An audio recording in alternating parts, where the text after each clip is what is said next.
Hello students, जैसा कि हम प्रिपरेशन कर रहे हैं टेट की, जिसमें हम चाइल्ड डेवलपमेंट एंड पेडागोगी का क्वेश्चन नंबर 16 देखेंगे। इसमें बताया गया है which of the following should be considered the most important quality of a teacher at primary level.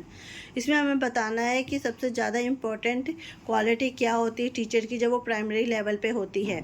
First point है हमारा, इसमें क्या है, eagerness to teach. B point है patient and perseverance. C point है competence in method of teaching and knowledge of subject. D point है competence to teach in highly standardized language.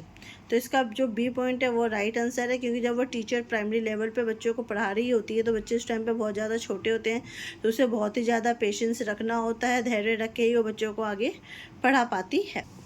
Question number 17, 4 distinct stages of children intellectual development are identified by। इसमें हमें बताना है कि जो बच्चों की चिल्ड्रन की जो डेवलपमेंट होती है और इसे किसने डिफाइन किया है, किसने आइडेंटिफाई किया है कि ये 4 स्टेजेस में होती है। कॉलबर्ग ने, एरिक्सन ने, स्किनर ने या पियाजे ने। तो इसका जो राइट आंसर है पियाजे है। क्वेश्चन नंबर 18 देखेंगे, the stage in which a child begins to think logically about object and events is known as. इसमें हमें स्टेज बताना है कि वो स्टेज जिसमें बच्चा जो होता है लॉजिकल तरीके से ऑब्जेक्ट्स को और इवेंट्स को समझने की कोशिश करता है। Sensory motor stage. B point है formal operational stage. C point है प्री ऑपरेशनल स्टेज। डी है कॉन्टेंट ऑपरेशनल स्टेज। इसमें क्या है, जो डी है वो हमारा राइट आंसर है, क्योंकि जो बच्चा होता है वो 7 से लेकर 11 साल की उम्र में चीज़ों को समझने लगता है और उसे लॉजिकली तरीके से एक दूसरे से कनेक्ट करने की कोशिश करता है। क्वेश्चन नंबर 19 देखेंगे, A teacher, because of his her democratic nature, allows student to sit all over the class। जो एक टीचर है वो डेमोक्रेटिक नेचर की होती है, वो बच्चों को क्या कहती है, बैठने को कहती है क्लासरूम के अंदर। सम सिट टुगेदर एंड डिस्कस और डू ग्रुप रीडिंग। इसमें क्या होता है, कुछ होते हैं जो एक दूसरे के साथ बैठ जाते हैं, कुछ होते हैं एक दूसरे के साथ डिस्कस करने लगते हैं, और कुछ होते हैं ग्रुप में बैठ के एक दूसरे से रीडिंग, एक दूसरे के साथ रीडिंग करते हैं। Some sit quietly and read themselves. और कुछ होते हैं चुपचाप बैठ के रीडिंग करने लगते हैं अपने आप ही। A parents does not like it. जो एक पेरेंट्स होता है वो इस चीज़ को पसंद नहीं करता है। Which of the following may be in the best way to handle the situation. तो इस सिचुएशन में जो टीचर्स होती है वो किस तरीके से जो पेरेंट्स होता है उसे हैंडल करने की कोशिश करती है। फर्स्ट पॉइंट है parents should complain against the teacher to the principal. जो पेरेंट्स होता है वो कंप्लेन कर सकता है टीचर की प्रिंसिपल से। बी पॉइंट है parents should request the principal to change the section of their ward. और यह जो फिर पेरेंट्स है वो अपने प्रिंसिपल से रिक्वेस्ट कर सकता है कि जो टीचर उन बच्चों को पढ़ा रही है तो वहाँ पे उसे चेंज किया जाए। सी पॉइंट है parents should show trust in the teacher and discuss the problem with the teacher.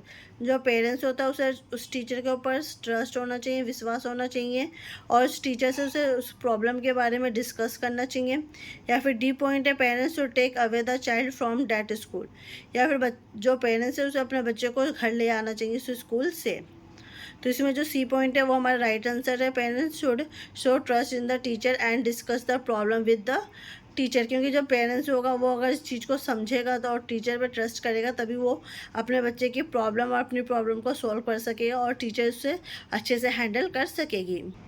Question number 20 देखेंगे, in which of the following stages do children become active members of their peer group.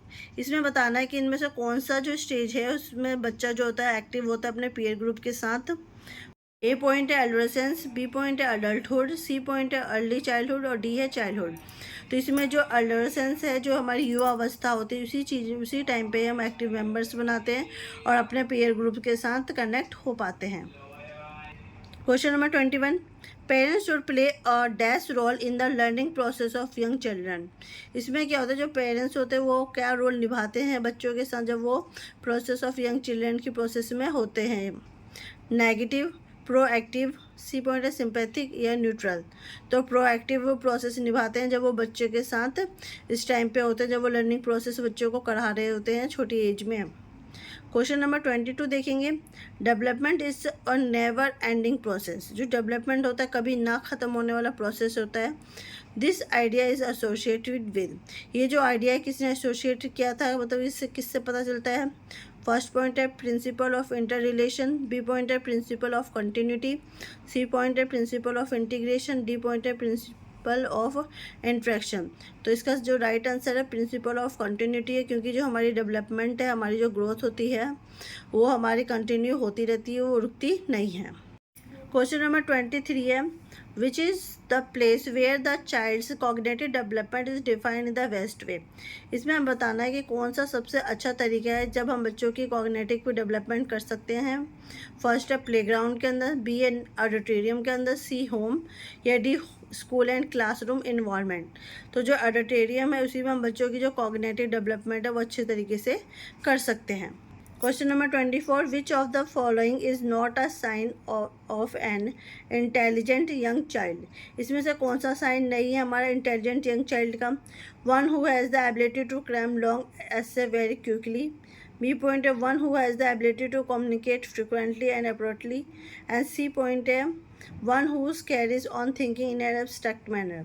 तो जो हमारा last के 2 point है कि जो बच्चा होता है वो अच्छे तरीके से कम्युनिकेट कर लेता है एक दूसरे के साथ, और सी पॉइंट है जो सोचने समझने की शक्ति होती है वो बहुत अच्छी होती है। तो ये जो दोनों पॉइंट्स हैं वो हमारे इंटेलेक्चुअल डेवलपमेंट में आते हैं, परंतु जो हमारा फर्स्ट पॉइंट है one who has the ability to cram long essays very quickly, तो ये हमारा क्या होगा, इंटेलेक्चुअल डेवलपमेंट का कोई पॉइंट नहीं है और ना ये उसके साइन को दर्शाता है। तो इसका जो ए ऑप्शन है वो हमारा राइट आंसर है।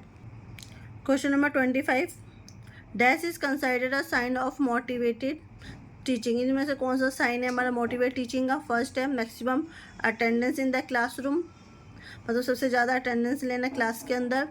बी पॉइंट है reminder work given by the teacher. C point है क्वेश्चनिंग बाय स्टूडेंट। और डी पॉइंट है pin drop silence in the class. अगर बच्चा क्लासरूम के अंदर होगा, ज़्यादा से ज़्यादा आ रहा है, वो हमारा मोटिवेशन टीचिंग का प्रोसेस नहीं होगा। Reminder work given by the teacher, जो टीचर्स होती है वो बच्चों को काम देती है तो उसको रिमाइंडर करके आता है, वो भी नहीं है।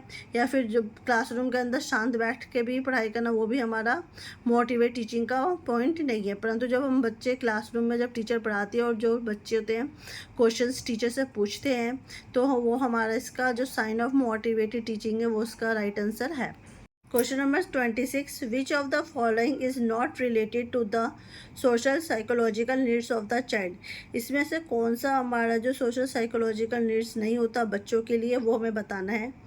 फर्स्ट पॉइंट है needs for appropriation and social approval, बच्चों को ज़रूरत होना, उसे अप्रिशिएट करना बच्चों को और समाज के साथ तालमेल बनाने का बोलना। नीड फॉर इमोशनल सिक्योरिटी की ज़रूरत होना। सी पॉइंट है regular elimination of waste product from the body, या फिर उसके शरीर से जो वेस्ट प्रोडक्ट होता है उसका निकलना। और डी पॉइंट है नीड फॉर कंपनी, या फिर किसी कंपनी की ज़रूरत होना। तो जो हमारे ए, बी और डी पॉइंट है वो हमारे इसके साथ जो social psychological needs of child से रिलेटेड होते हैं। परंतु जो हमारा सी ऑप्शन है regular elimination of waste product from the body, मतलब बॉडी से वेस्ट प्रोडक्ट का निकलना, तो ये हमारा नीड्स नहीं होता बच्चों का हमारे इस पॉइंट के अंदर।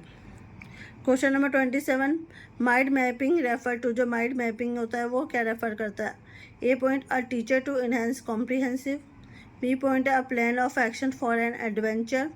D drawing the picture of a mind. और डी है researching the functioning of the mind. इसमें क्या बताना है, जैसे कोई से टेक्निक को अपनाना जो कि कॉम्प्रिहेंसिव कर सके। बी में किसी एडवेंचर के बारे में अपने माइंड में सोचना, या फिर किसी की ड्राइंग बनाना अपने दिमाग में उस चीज़ के बारे में, या फिर कुछ रिसर्च करना अपने माइंड से उस चीज़ के बारे में, मतलब एक तरीके से प्रॉब्लम सॉल्व करने की सोचना अपने माइंड के अंदर ही अंदर। तो हमारा जो डी आंसर है researching the functioning of the mind, तो ये हमारा राइट आंसर है। Question number 28, the best way specially at primary level to address the learning difficulties of student is to use. इसमें क्या सबसे अच्छा रास्ता क्या है, सबसे अच्छा तरीका क्या है बच्चों को प्राइमरी लेवल से एड्रेस द लर्निंग, मतलब उसे लर्निंग करवाने में जिसमें बच्चों को डिफ़िकल्टीज़ का ज़्यादा सामना ना करना पड़े। ए पॉइंट है variety of teaching method suited to disabilities, बच्चों को मतलब लर्निंग करवाना जिसमें क्या होता है जो उनकी डिसेबिलिटीज़ होती है उस चीज़ को वो ज़्यादा ना दर्शाए। बी पॉइंट है expensive and glossy support material, या फिर ज़्यादा से ज़्यादा एक्सपेंसिव और ग्लोसी मटेरियल सपोर्ट करवाना बच्चों को। सी पॉइंट है easy and interesting text book, आसान और इंटरेस्टिंग टेक्स्ट बुक रखना बच्चों के लिए। या फिर डी स्टोरी टेलिंग मेथड, या फिर स्टोरी के थ्रू बच्चों को समझाना। तो जो इसका राइट आंसर है ए है, a variety of teaching method suited to the disability. इस तरह का टीचिंग मेथड यूज़ करना जो कि हमारे जो डिसेबल बच्चे हैं वो अच्छी तरीके से उसे समझ सके और उसे जान पाएँ। इस तरीके से जब हम बच्चों को लर्निंग करवाएंगे तो बहुत अच्छी तरीके से वो कर सकेंगे। क्वेश्चन नंबर 29, अकॉर्डिंग टू पियाजे at which of the following stage does a child being to think logically about abstract position. इसमें क्या होता है, मैं बताना है कि वो कौन सी स्टेज है जिसमें जो बच्चा होता है लॉजिकली तरीके से चीज़ों को समझने की कोशिश करता है। फर्स्ट पॉइंट है concrete operational stage 7 to 11 years. B point है फॉर्मल ऑपरेशनल स्टेज जो कि 11 to 11 से ऊपर तक के बच्चे। सी पॉइंट है sensory motor stage birth to 0 से 2 ईयर्स, मतलब कि जो बच्चा पैदा होता है तब से लेके 2 साल तक का। और डी पॉइंट है प्री ऑपरेशनल स्टेज जो कि 2 से 7 साल तक के बच्चों का होता है। तो जो हमारा ए ऑप्शन है कॉन्क्रीट ऑपरेशनल स्टेज, जिसमें बच्चा 7 से 11 साल का होता है, उस टाइम पे वो चीज़ों को समझने लगता है, उसे लॉजिकली थिंकिंग करने लगता है और उसे जानने की ज़्यादा से ज़्यादा कोशिश करता है। क्वेश्चन नंबर 30 देखेंगे, विच of the following will faster creativity among learners. इनमें से कौन सी चीज़ है जिससे हम बच्चों को लर्निंग बहुत ही ज़्यादा फास्टर तरीके से करवा सकते हैं और उनकी लर्निंग जो होती है वो क्रिएटिविटी भी करवा सकते हैं। ए पॉइंट है teaching the students the practical value of good education. बच्चों को हमें प्रैक्टिकल वैल्यू के बारे में बताना चाहिए कि किस तरीके से प्रैक्टिकल चीज़ें करके वो अपनी एजुकेशन को अच्छी बना सकते हैं। बी पॉइंट है providing opportunities to question and to nurture the initiate talent of every learners. या फिर बच्चों को हमें अपॉर्चुनिटीज़ देना कि वो ज़्यादा से ज़्यादा क्वेश्चन पूछ सकें और अपने अंदर जो उनके अंदर टैलेंट छुपा हो उसे बाहर निकाल सके हर एक बच्चा। सी पॉइंट है impressing achievement goals from the beginning of school life.